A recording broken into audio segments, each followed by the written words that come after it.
Payload is one of the most popular video game modes. Many popular games have Payload, and in the majority of them it is the best game mode.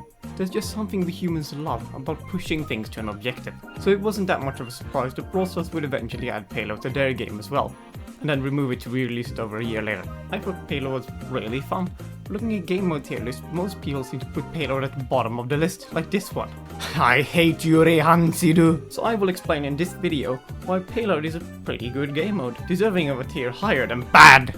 Oh, and Payload isn't available right now, so some of the footage in this video might be unique. Anyways, let's get on with the meta. I remember Payload always had a very interesting meta. It was similar to Hot Zone, which already is good, but with the added fact that you can shoot through the player card, it allowed for many funny Benny Hill chases, but also made brawlers that can shoot over or through walls stronger. Brawlers like Squeak and Jackie were basically used at the time, were really strong in Payload, and even throwers like Spike and Dynamite were good. And we all know, a thrower meta is a good meta. This, however, isn't true for the later release of Payload, where they changed it so you can shoot and move through the card. This meta was less interesting when compared to the old version, but it still featured some abnormal brawlers, like Frank actually being okay as he had so much HP you could tank pushing the cart and use a gadget to pull enemies away.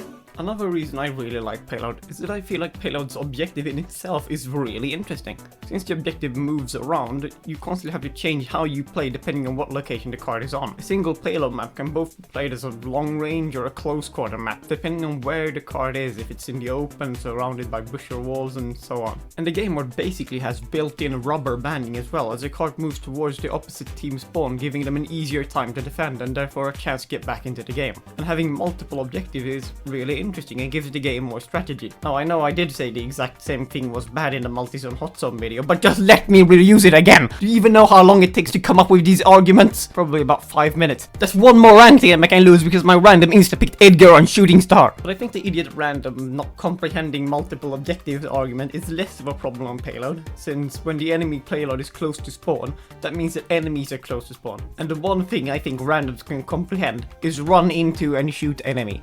So they might actually help defending sometimes, something they would never do in most multi-zone hot zone maps. Overall, Payload is a really good game mode, and I hope it will return soon, but I think it still needs some changes to get the overall community to appreciate it as much as it deserves. So to improve the game mode, I would firstly change how overtime works. Currently, if nobody captures the payload in time, overtime is started where the card moves 5 times as fast. I think this is bad, as a large lead can be lost in mere seconds if the opponent happens to have a player advantage when overtime starts. I would instead swap it so that the team that is in the lead when the timer runs out is the team that wins, like how it works in Heist or Hot Zone. I would also want to add a bunch of giant red arrows around the enemy payload to guarantee that the TikTok brain idiot randoms understand that they can defend the enemy payload. Oh, but that might not be enough. We all know those randoms have something missing up there, so why not add objective text? Maybe they need an instructions manual. Why not just go all out with a tutorial video playing on screen all the time? Because those idiots don't understand anything. I'll pick Edgar on Shooting Star. Do you even know how Edgar works? And how do you make it in my rank when you don't even know how to shoot at enemies? Wait, what was this video about again? Oh yeah, Payload's good.